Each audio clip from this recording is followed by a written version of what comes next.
Good morning, ladies and gentlemen. On behalf of fellows of the Nigerian Academy of Science, I welcome you to this webinar on flooding in Nigeria. Our academy is mandated to assist government and stakeholders in addressing national problems that can be solved through application of science, technology, and innovation. We have in the past addressed many of such problems. One of such problems is flooding, which is causing much damage, displacement, and death in Nigeria. This webinar is addressing flooding, but we in the academy see flooding as part of the bigger problem of climate change.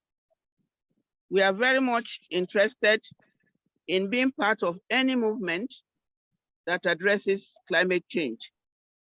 Going forward, we will continue to host discussions on how best to mitigate and adapt as regards climate change. We have with us today at this webinar able presenters who will, in this webinar, give us more insights into flooding in Nigeria.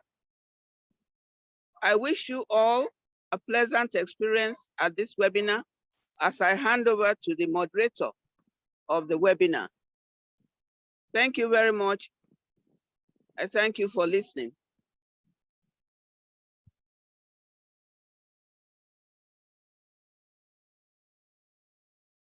Thank you very much, Ma. The panelists that we are having to discuss this topic, flooding in Nigeria, why and why not, are Dr. Ugonna. Dr. Ugonna is a geoscientist with a special interest in flood risk management and modeling. He holds a doctorate degree in Earth and Environmental Sciences from the University of Portsmouth, United Kingdom, UK. He lectures full-time at the Department of Geoinformatics and Surveying, University of Nigeria, Enugu campus, and part-time at Portsmouth University, UK. Ugonna has published many scientific papers in international journals of high quality. He developed the novel flood model, GFSB1, that simulates flood hazard using a minimum of input data. He's a full member of Geoinformation Science Society of Nigeria and the Institute of Environmental Sciences, UK. The second panelist is Professor Jonah Agunwamba, FAS. Agunwamba Jonah Nsukka is a professor of water resources and environmental engineering at the Department of Civil Engineering, University of Nigeria, Nsukka, Nigeria. He is the author of over 300 technical publications, 7 books, and a patentee of 4 works. He has won awards for publication, fiction and technical, and dedication to academics. His areas of specialization include hydraulic structures, erosion and flood control, and waste management. He has served as a consultant to national and multinational companies, which worked for UNDP, World Bank, and so on. He's a fellow of both the Academy of Science and the Nigerian Institute of Civil Engineers. I will now hand over to the panelists, and they have 20 minutes each to talk. Dr. Ugonna will talk on examining flooding in Nigeria. Over to you, sir.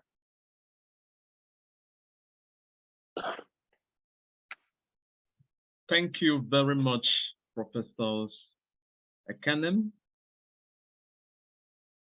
Oluwole and Agunwamba. Indeed, I feel honored to be called upon by this highly respected academy to be a panelist in this very important discussion. I really thank you all, and I thank all the people who are joining us today. I believe as we put our heads together, we'll be able to come up with some rational solutions to the problems that confront us all as a nation, something that challenges our science, something that challenges our technical know-how, and of course, something that challenges our politics in the very depth and realm of it. So it's really an honor to be part of this discussion this morning. I would ask the permission of the host to share my screen.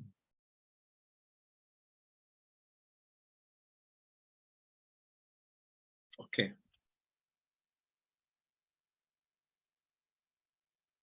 I've been asked to speak on examining flooding in Nigeria. I've been asked to look at flooding, how it affects Nigeria. What is flooding? How can we describe flooding within the context of Nigeria? And it is really interesting to begin this way so that we can see that what we are having in Nigeria is not particularly peculiar to us as a nation. It is something that the whole world shares as a common problem. And that would also help us to start looking at how to borrow sciences, how to adapt what is being done, best practices, what is being done in other places, how they are solving their own problem, and also to see if taking what other people have done in other parts of the world can help us, or if it can inspire us to develop our own local techniques, which is exactly part of what I, as a researcher, have been trying to promote over the years, developing local techniques, local capacity to be able to deal with the problems that confront us as a nation. So my topic this morning is to examine flooding in Nigeria. And I'm going to discuss this. I'm going to be looking at this using these four headings. Overview of flooding in Nigeria, the impact of flooding and how it affects, how it has affected, and how it has continued to affect people in Nigeria.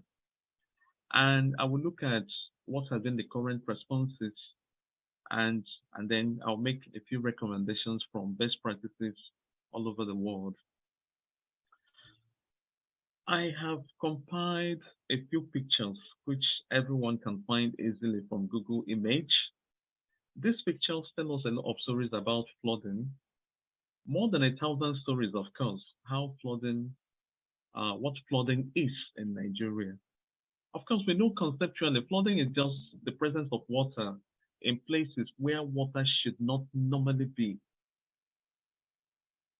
And we find it in Nigeria. So the existence of flooding in Nigeria has not defined the ontologies of flooding. It is just what flooding is.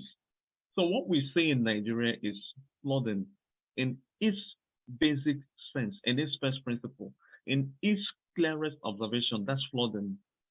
Okay? Water filling up places where naturally, if we have dry season, water should not be there. Water covering roads that we would normally use for commuting, for traveling around. Water filling up people's compounds where it should not normally be. Water occupying people's houses, business premises, offices. In 2012, I went to office of the Surveyor General of Lagos, AGIS, and we discovered that, sorry, not AGIS, we went to office of where I wanted to get some data. So we discovered that most of the data I wanted to take had been, had been overtaken. The location of this data had been overtaken. They couldn't find it because flooding affected the offices. Flooding, water flowed into the offices and almost everything, furniture, books, shelves, everything was damaged. So that's flooding, a real sense of it. And it affects human beings, it affects economic activities, It affects our properties.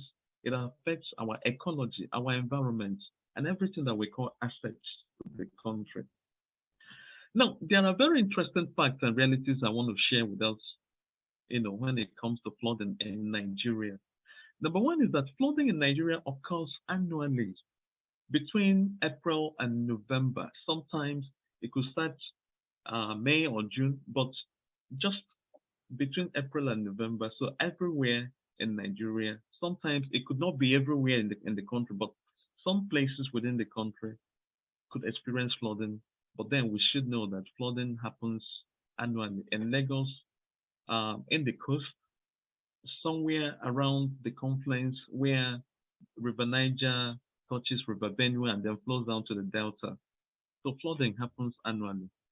And then again, in Nigeria, flooding occurs as fluvial, which as a result of water rising and overtopping the natural and artificial defenses. It can also happen as fluvial events. Fluvial is just rainfall, and that touches climate change, because climate change these days is now driving more frequent, high frequency, high intensity rainfall. An amount of rainfall that would normally be collected in 1 year could be collected in 1 month. And so because we have very poor drainage systems, infiltration of this water into the soils no longer take place as they should. And so the whole flooding, the whole water runs over land. And that's what causes flooding. And then again, we have the coastal flooding. This one predominantly affects coastal areas. And we know that Nigeria as a country has coastal areas, places that border the Atlantic Ocean, places that border the main rivers of the country, the main river tributaries, and the main drainage systems of the country. So that's coastal flooding. And because the coastal areas are very important areas in our life and in our cultural disposition, so it's a big problem to know that flooding in Nigeria also occurs at the coastal flooding. And then again, the flash floods, which is floods that happen unannounced just after a very short episode of rainfall, flooding occurs. And most of the floods we have had within the last 5 years and within the last 2 years and all this are all classified as flash flooding. Now, the third point I want to say is that flooding is caused mostly by climate change. Climate change is the biggest driver of flooding in recent times because climate change is forcing increased rainfall intensity, rainfall frequency, and it's just causing places to collect more rainfall, more precipitation than they would normally collect. And then again, we have increased impervious surfaces because of urbanization. People are in search of where to live. And then, of course, we know the developments that we clamor for. Urban development, building of roads and paved surfaces. And this thing stops the natural hydrological cycle, which is how water comes and then goes back to the atmosphere through precipitation. And so the essence of it goes into the soil. So, but the abundance of impervious surfaces, paved surfaces, smooth surfaces, hinders these natural processes by which water returns or goes back through to the oceans and rivers and all that. And then again, we have poor drainage systems. The drainage systems are very important hydrological components. And so we have many of them broken in our country, many of them no longer working at their efficiency, and then many of them are being blocked by human activities. We have a problem in our country where people during rainfall, they feel that's the best way to dispose of their waste. People block the drainages, people block the normal channel of water with household refuse and all whatnot. And these things block the drainage system. So we have blocked drainage systems. We have drainage systems that are not working at their full capacity and efficiency. And then we have drainage systems that are poorly managed by the state and by stakeholders. And then again, we have overtopping of natural and artificial flood protection. This is also what releases most of the fluvial and coastal floods. Another reality that I have to share with us is that flooding in Nigeria causes deaths. displaces people. And when I talk about people being displaced, I'm not talking about just people in hundreds. Displaces many people. It destroys assets and it disrupts economic activities. Umar and Gray just earlier this year published an article that looked at flooding between 2011 and 2020. And they say that flooding in Nigeria within this time frame has cost nearly 1,200 deaths. That seems like just 1% of the total population. But then, or rather 0.1%, but then to have this number of people dying as a result of flooding is a really, really major reason for concern.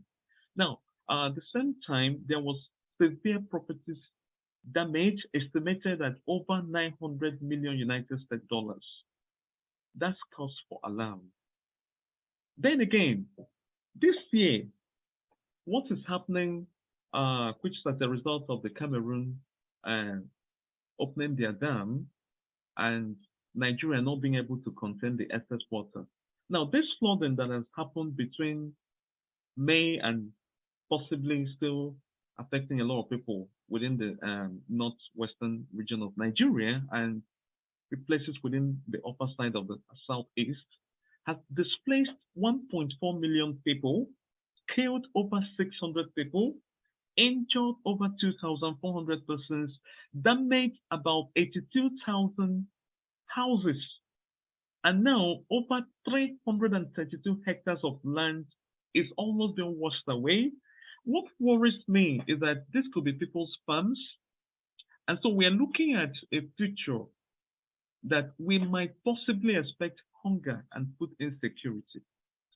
Another thing that worries me about this flooding is that this same thing happened in 2012. So 10 years later, we were unable to prepare ourselves for the same event, just a repeat 10 years later. So that's the realities of flooding in Nigeria. And I have this map which tells us the places that are most vulnerable, the places that are most likely flood every time it's flood every year. And so you can see that all the places, the pattern of flooding in Nigeria is that it happens around the coast, and it happens just places around major rivers, River Niger, River Benue, River Sokoto. It just happens around the major rivers of the country. And this is an interesting map which communicates something very interesting to us. So if we must begin to think about how to address this flooding, then we need to start looking at what are the vulnerabilities of Nigerians when it comes to flooding. Where are those areas where flooding has become an annual occurrence and people are not able to actually cope with the challenges of living with floods? Now, what are the current remediation activities in Nigeria? Most of the things being done currently to tackle flooding border mostly on structural and non-structural approaches.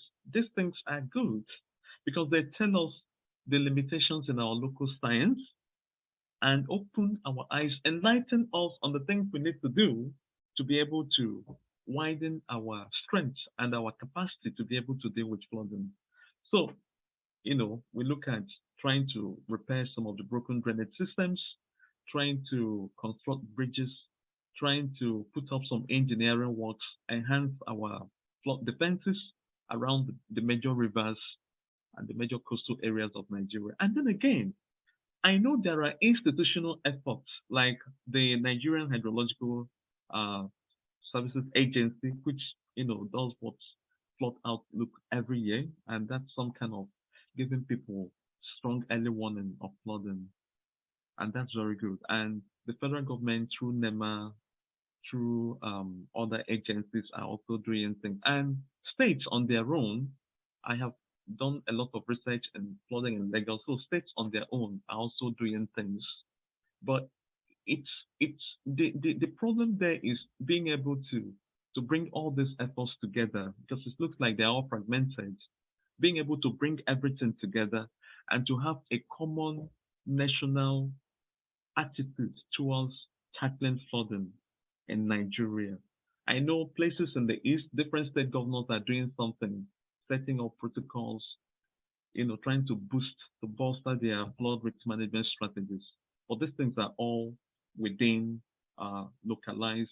These are all localized efforts. So we need to find a way to bring these things together. And then again, we have a lot of humanitarian supports and aids, like the Office of the Humanitarian, United Nations Office of Humanitarian Aids, and the Red Cross Society, and many other charity organizations and non-governmental organizations, individuals, philanthropists, and all of those things. They have been doing a lot.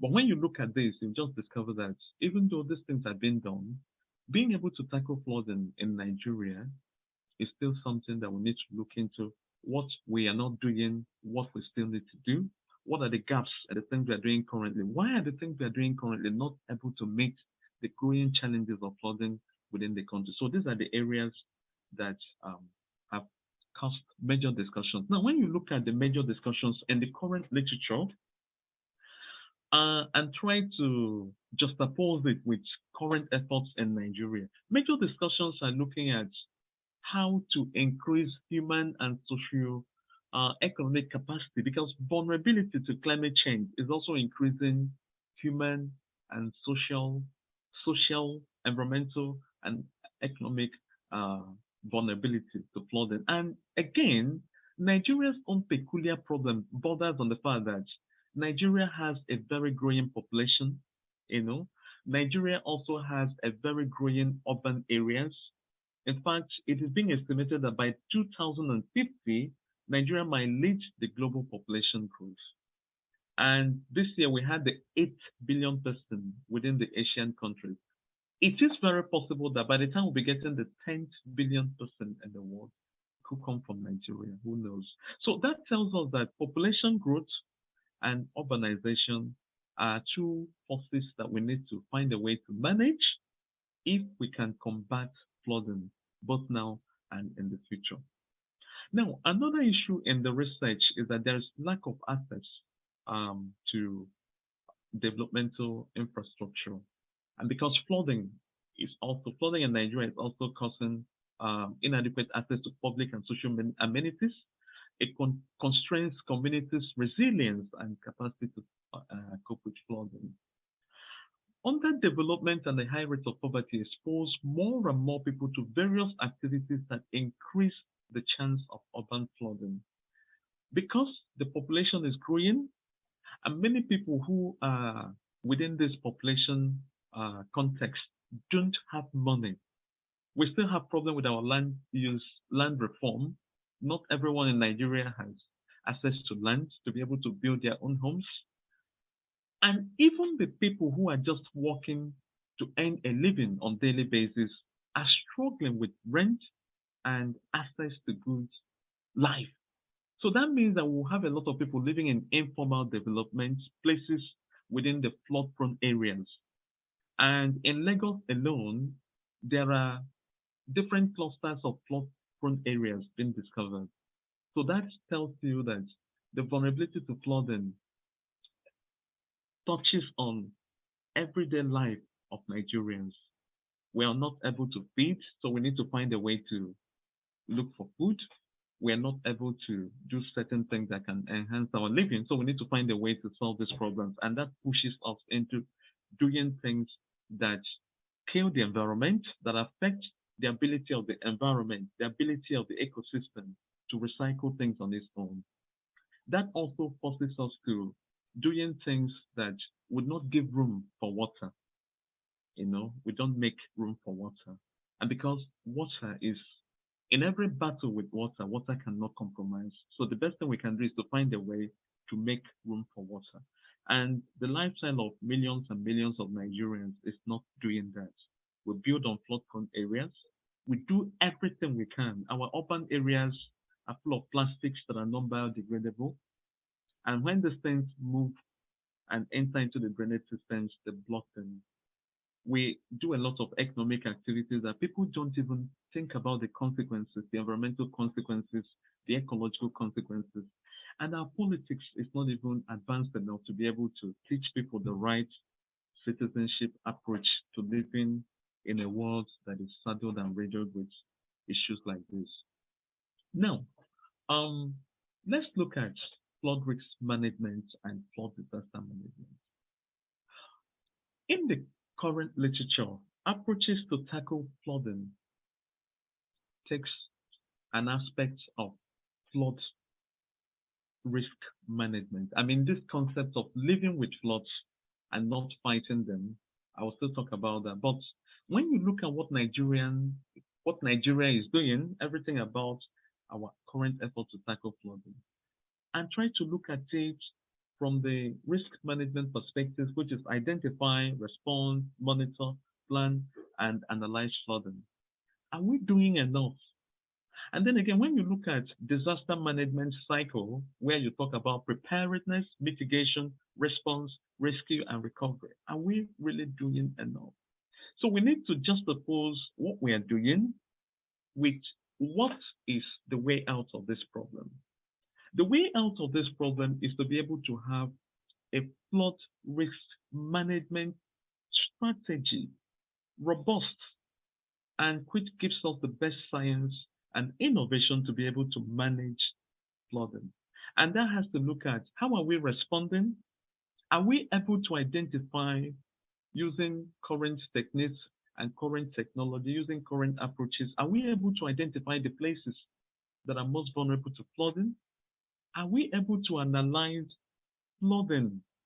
Because when you talk about risk, flood risk, risk is defined on the concept of vulnerability, exposure, and the hazard itself. The flooding presents a major hazard. It has the potential to cause death, to cause drowning, to affect people's life in a myriad of ways. Diseases are caused.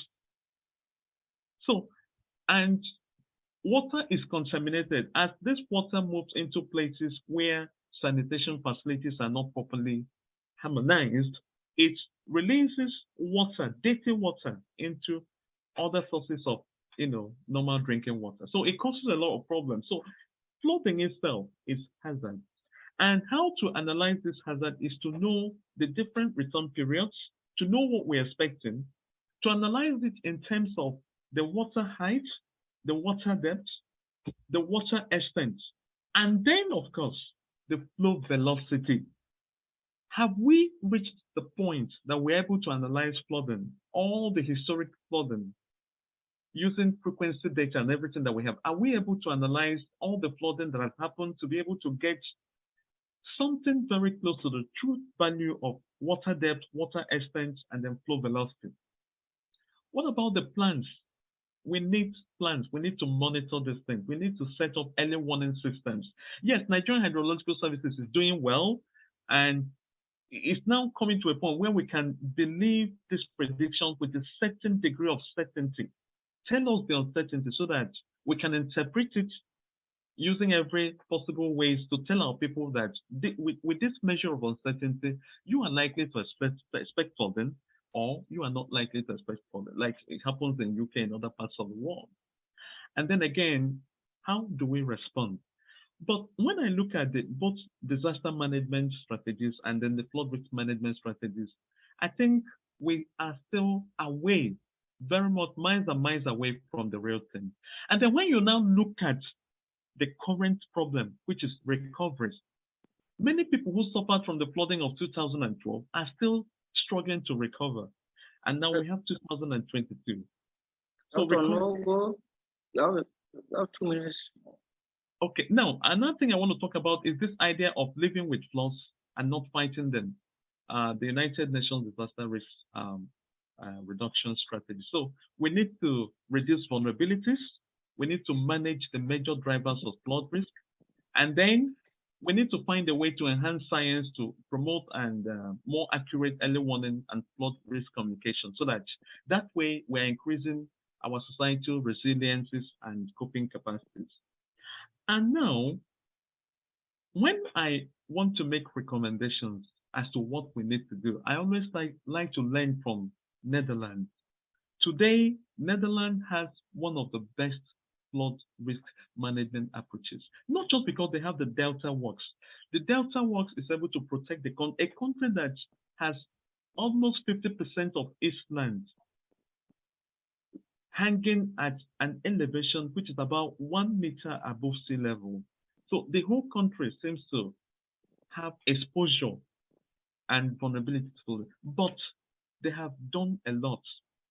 Now, in 1953, there was flooding that hit the country, as if the people came out and said, never again will it happen. So that experience of 1953 has kind of given them an inspiration into thinking of how to solve this problem. Now, when you look at the whole Dutch flood risk management, you can see collaboration with the European Union flood directives. Flood modeling is part of what they have been able to achieve. And there is this aspect of their life and culture that is interesting, what the people do. And that tells me that there is something we can do as a nation. There are some things that are local to us. There are some approaches, some techniques that are indigenous to us that we can tap into their potentials and possibilities to be able to manage flooding as it touches us as a nation. Now, the whole world gathered in at Egypt sometime last month to talk about climate change. And so the whole point of looking at climate change is to find a way to create a net zero system and also to decarbonize climate within the global. And so we have natural resources that can help us as a nation to do this. For example, when you look at the pitch land and when you look at some of the existing satellite data, so we need to take advantage of what we can do indigenously. What I was trying to say there is the Dutch management, water and flood management system has become something that is helping the countries to advance their science, to even lend sciences to other parts of the world. Now, we know that the European Flood Directive is kind of something that brings all the European countries together. And there's a minimum expectation and requirements from each of the member states, which is every member state has to prepare a flood risk assessment unique to their country.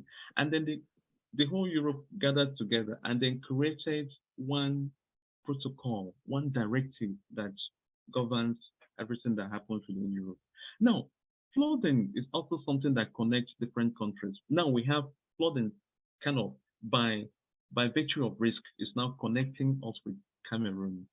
It's also going to connect us with, because we have our River Niger coming all the way from Ugonna, that could connect us with 5 other countries within West Africa. So what I'm trying to say is it not high time that we began to look at how to create some kind of directives, very strong directives, so that when one country is suffering from flooding, it's now like all of us are suffering from it together, and we can find a way to solve these problems together.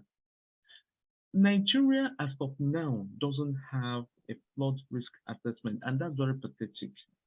I mean, when I talk about flood risk assessment, I don't mean the fragmented flood risk maps that we have in different literature.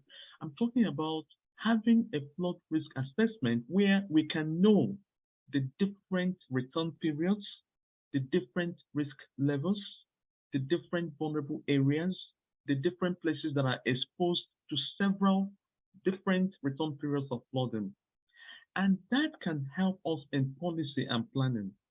So if, for example, this year we're expecting a 1 in 1,000 flooding, we already know what are the likely damage. And you know that this damage is not just the direct tangible damage, it also touches on some indirect intangible damage. Now, what is happening around Lokoja and some of the middle belt countries, states of Nigeria, is we are just seeing something in the news and we're all raising an outcry, but we haven't really assessed the intangible aspect of the damage that these people are going through. So I think we need to come to that point where we need to produce a flood risk assessment for Nigeria, and that becomes a working document for the federal government to think about this problem. The bad news is that flooding is not stopping. Flooding will continue to get worse in the future. And countries that will have more exposure are the countries with highly growing, rapidly growing population, rapidly growing urban areas, which Nigeria typifies. So what is left for us to do as a country is to think of how to get this flood risk assessment for Nigeria. Find a way to communicate it to the people. Look for a way to ginger strong citizenship. Now, geospatial technology is helping different parts of the world to solve their environmental problems. And what do we say here? We have NASA. NASA has been able to supply us with different kinds of satellite data. Now we have satellite data in Europe, Sentinel, that captures data that we can use to produce some of these flood risk assessments. So we need to take advantage of it. We need to train professionals in the areas of water management. I, as a researcher, I was able to develop a flood model, GFSP1, Geoinformation Flood Simulation Program, which is able to simulate flooding with a minimum of data, just topography, which you can get as digital. We have from Yusuf Mohammed. He said, last October, we were traveling to Delta State and passed through Kotokarfi town, Kofi State, Nigeria. We witnessed a major flooding in that place, where majority of the houses have been totally submerged with water. I learned that this scenario happens every year. How can this menace be ameliorated, please? That is a question for you, sir. And then the second one from Abdul Nasidi. What are the collateral effects of the 2020 flood disaster in Nigeria? Collateral effects. And then the third one, it is a good suggestion that Nigerians need to draw from flood risk assessment. But how will the implementation come to reality so as not to elude us as every other wonderful ideas in the past?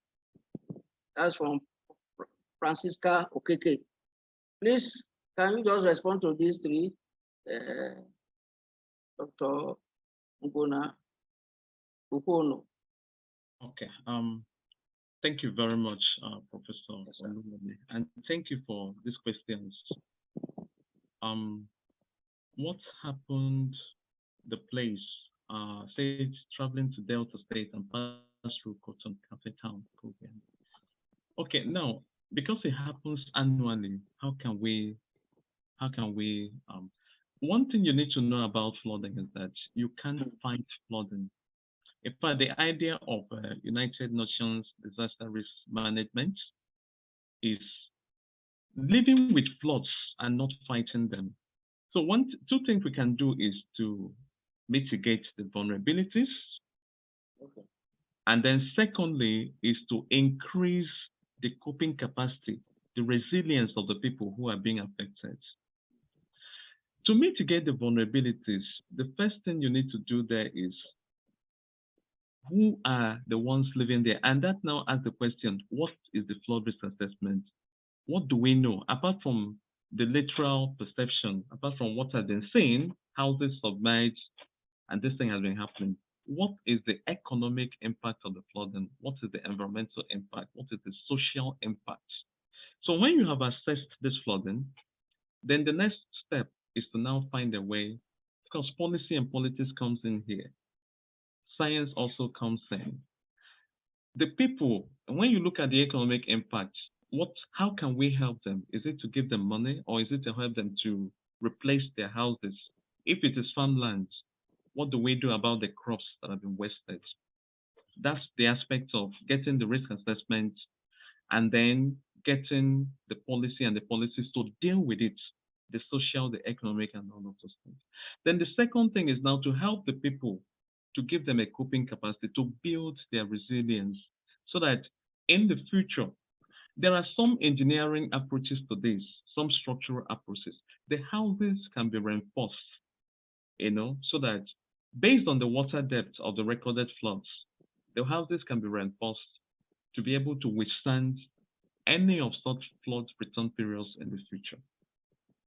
Again, the people can also be given the ability to kind of receive some kind of support from different organizations. And businesses that thrive within these areas should be encouraged, because part of the Hyogo directives is let some of the profits that result from organizations doing businesses there be part of dealing with flooding, so they can support in managing the environment and the ecology, which this time around is flooding. Now, what are the collateral effects of the 2022 flooding? Flood damage can be categorized into direct and indirect. And then, of course, still splitting it down, you have tangible and intangible, and then you have direct tangible, direct intangible, indirect intangible. So all of these things collectively give us an idea of the collateral damage. So we see the houses submerged, we see lands washed away, we see people displaced. Already we noticed that 1.2 million people have been displaced, over 600 people have died. But this is just the direct impacts of the flooding. We're not even considering the people who are at risk of losing things that are of values to them, their culture, things that you can't measure with money. So if you're asking the question about the whole collateral damage, all these things come together collectively to define the damage that results from the flooding. And then the last one, which says, it is a good suggestion that Nigerians need to draw flood risk assessments, but how will the implementation come? Implementing flood risk management, which is taken from best practices, has not been an easy thing, but it takes some level of determination. That's why I draw my experiences from cultural theory, where people determine, where the government, in fact, it could even enter into part of our national life, that every time we are starting up a new year, the budget and the national agenda for every year can take care of. Since this thing is now an annual event, let's mainstream it into our national planning, into our national development strategies, that places within the flood risk zones, flood-prone areas, places that lack the minimum capacity to cope with flooding should be given the abilities and helped to build the resiliences. And then again, little things that different institutions can do can also support building a national flood risk management. Because yeah, let me just ready? Because we run a system of our government decides everything that happens, and most of the good ideas seem to have eroded by, because whether the people who make these laws and the people who decide for us have not really seen the importance of putting it as part of our national life, that may be where the problem is. So we need to also encourage politics and leaders at all levels to start thinking about how to make these ideas, these innovations, parts of their decisions at the houses. Thank you very much. Thank you very much, Dr. Ugonna. Let's ask Prof whether he's ready. Are you ready, sir? Professor Jonah Agunwamba, please unmute your speaker. Let's hear you. Okay. Are you hearing me now? Yes, yes. I wish to apologize for the delay.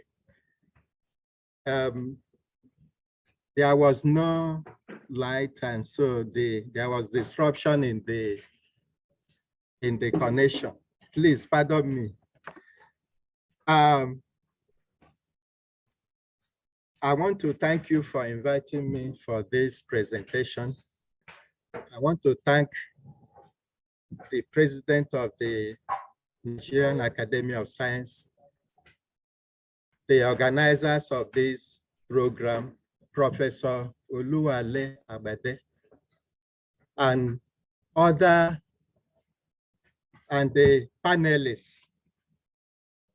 So I was asked to discuss addressing the flooding challenge in Nigeria.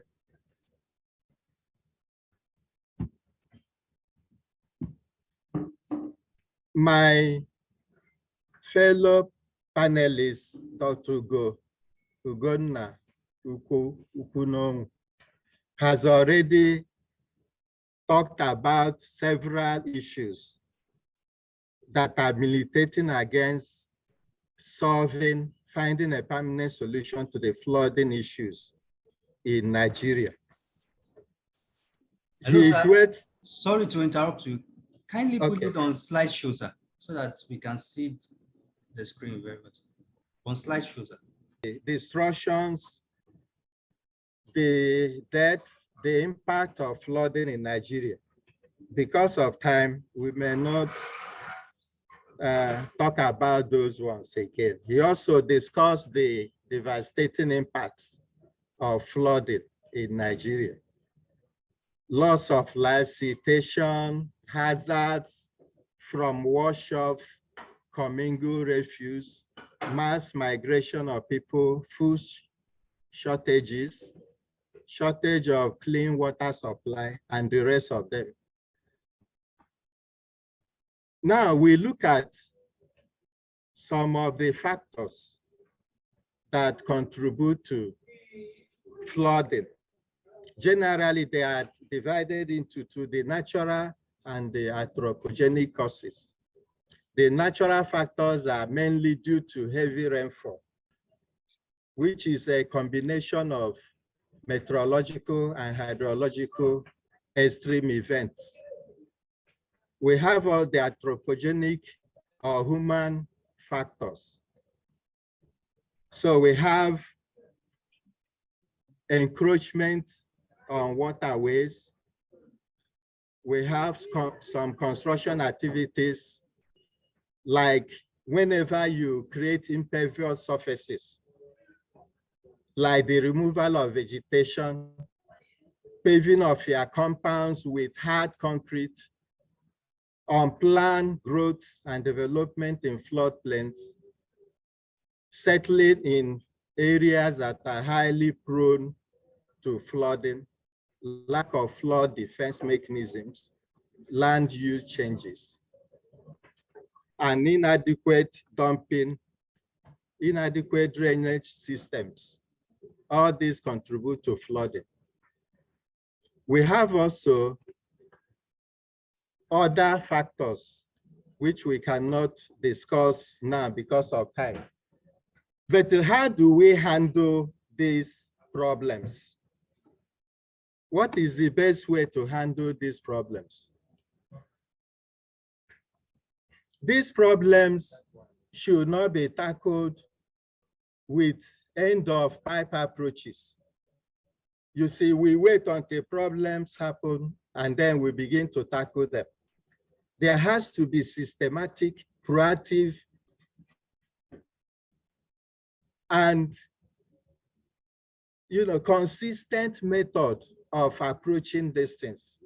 We have to look at the problem itself, flooding problems.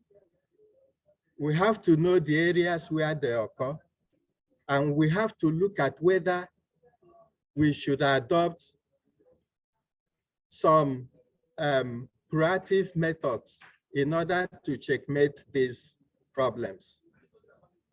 We look at the disaster warning systems in Nigeria, which he had already talked about. This is very, very important because flood may not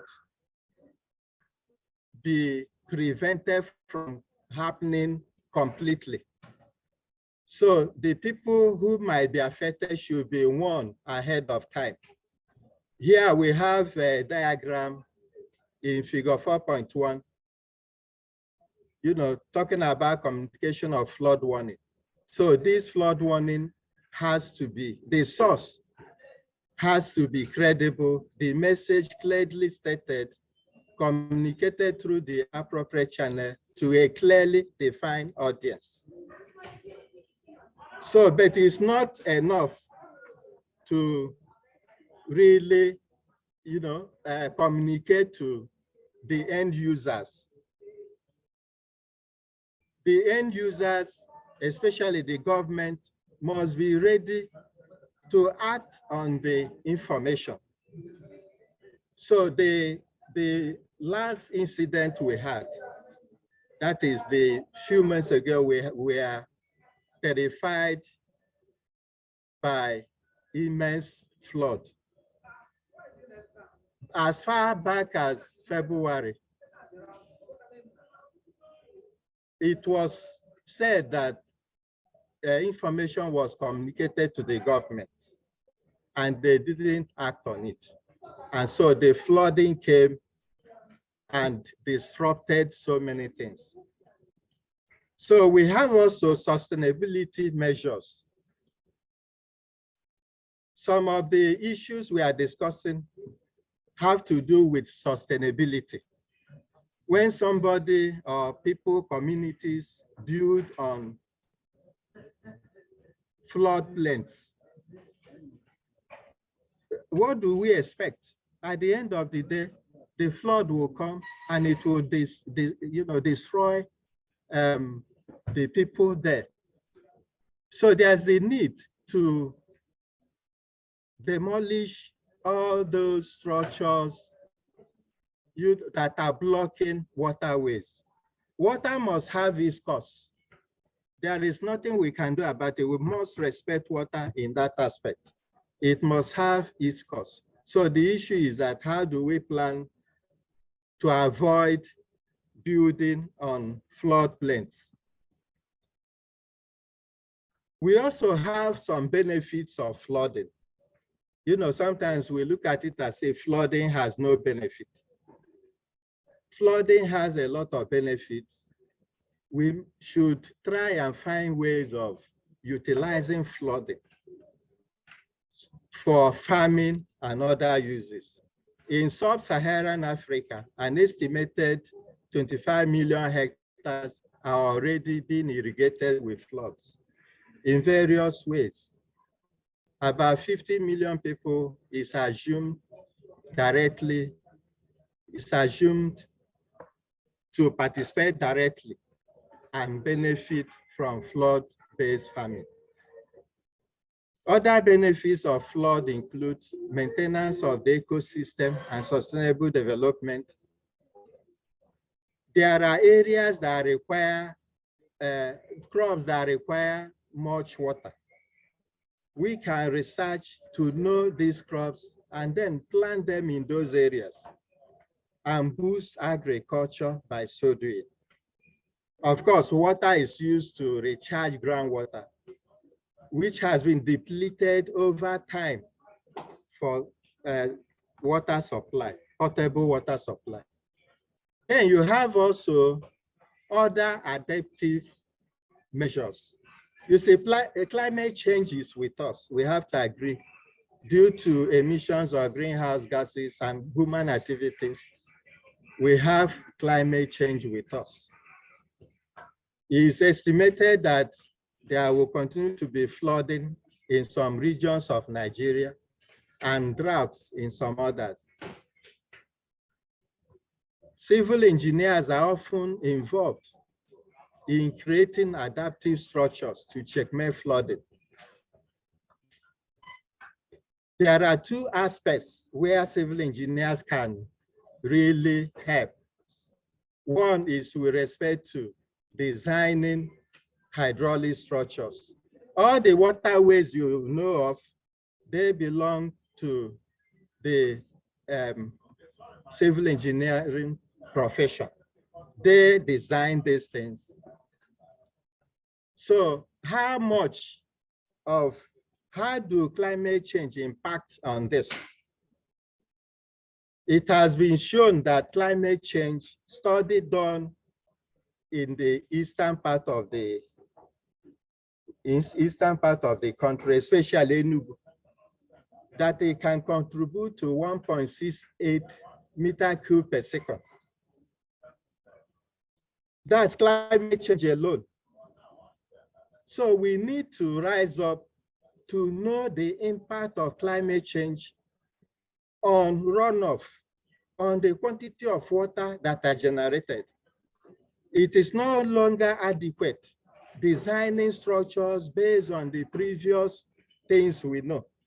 For example, the climate is changing because of that, the usual assumptions we make in hydrological design based on historical data that you know, look at historical data. From there, you do some statistical analysis, get your maximum discharge, and from there you are able to find the sizes of your drains.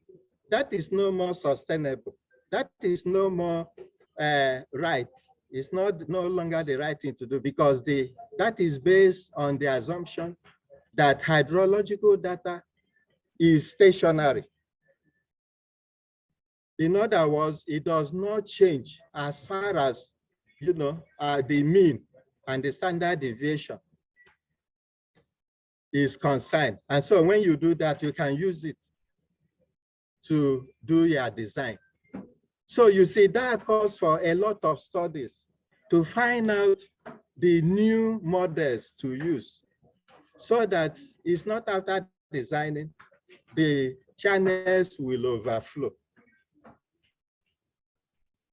Another area civil engineers can help is by, as my friend also mentioned, is by designing structures to adapt to flooding.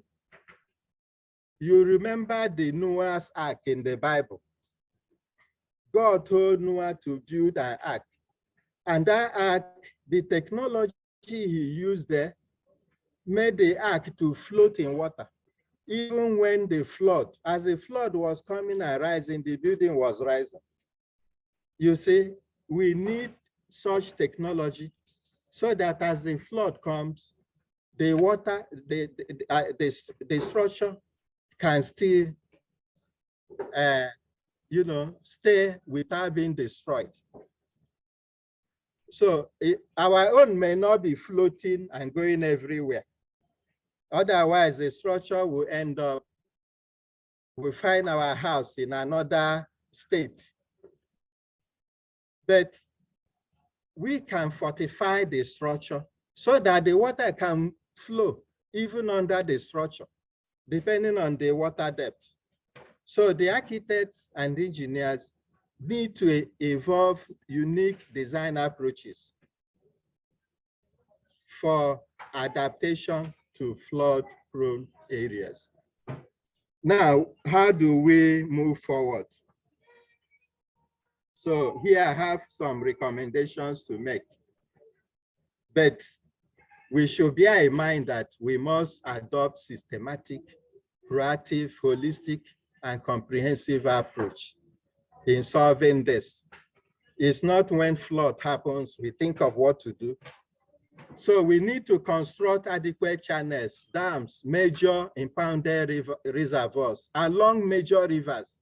Whenever there is flooding, these river impounded structures, impounded reservoirs would absorb the excess water. Like it was suggested, some time ago, with respect to Ladu Dam in Cameroon. We need to strengthen the capacity of the relevant government agencies to forecast extreme weather events. We need to plant trees and vegetative covers in floodplains so that the soil will absorb more flood water and also prevent soil erosion. We need to introduce an effective waste collection and disposal system to avoid blockage of our channels.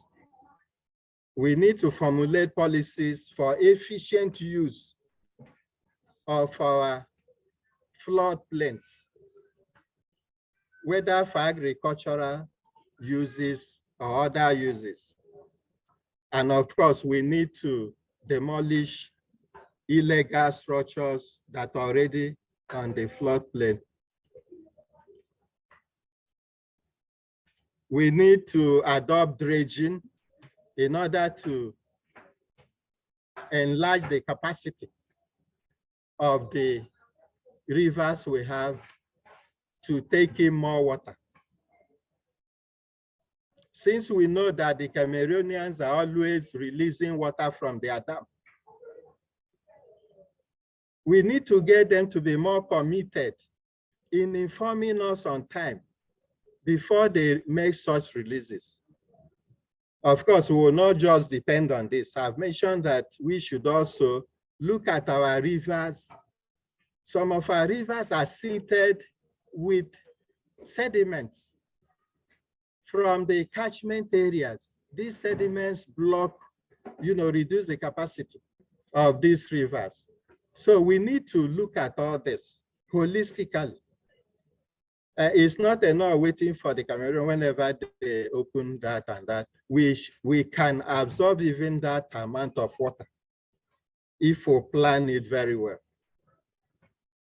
We need also to look at the states, how they regulate and monitor their inland water transport services.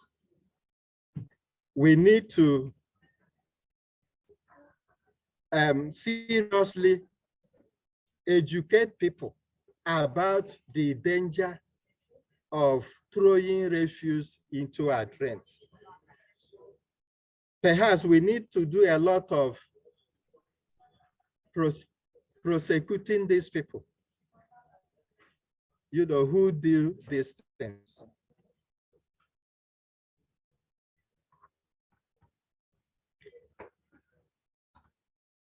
So I want to thank you very much for listening.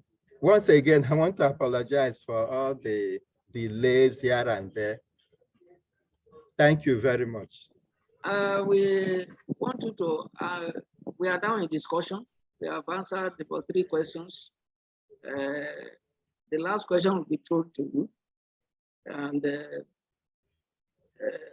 Oluwole Agbede said, my prayer for Nigeria is not to experience a hurricane, but which could happen in view of the climate change situation pervading the world. In Nigeria, we continue to build structures in low-lying areas like Lekki Peninsula and along the floodplains of major rivers.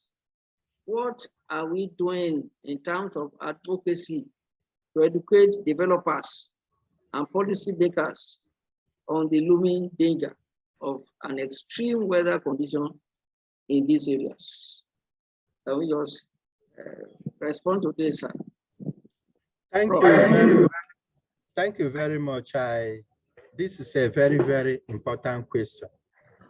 It seems to me that we are not often interested in solving problems, but in actually, we are capitalists and we want to maximize profit everywhere we go. That also borders on sustainability. We don't care about the future. We don't care about what will happen tomorrow, provided we make gains today. Now, I think that number one, everyone has a role to play, especially the government, in order to spread the news that there are places we shouldn't build. And we thank the management of the Academy of Science for hosting this program.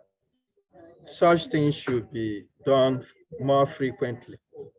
And also if there is a way of communicating to the relevant government concerned, not just in Lagos State, other places, so that they would know that these things are wrong. If it means forming having a committee, national committee ministerial committee or whatever, so that they will be in charge of this aspect.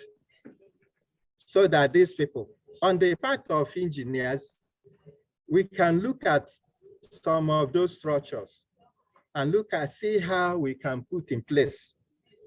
Because a lot of money was spent building these things. Are there things we can do in order to mitigate flooding in those areas, to prevent and mitigate flooding in those areas? Thank you very much. Thank you very much. I wish to thank the panelists, Dr. Ugonna, Nkwunonwo, and Professor Jonah Agunwamba. And I also thank the Nigerian Academy of Science for this opportunity to participate in another webinar. I thank the president especially, Professor Agbede, for the opportunity. I hope the Academy will put forward their recommendation to the government. Thank you very much. God bless you. That's the end of the webinar. Thank you.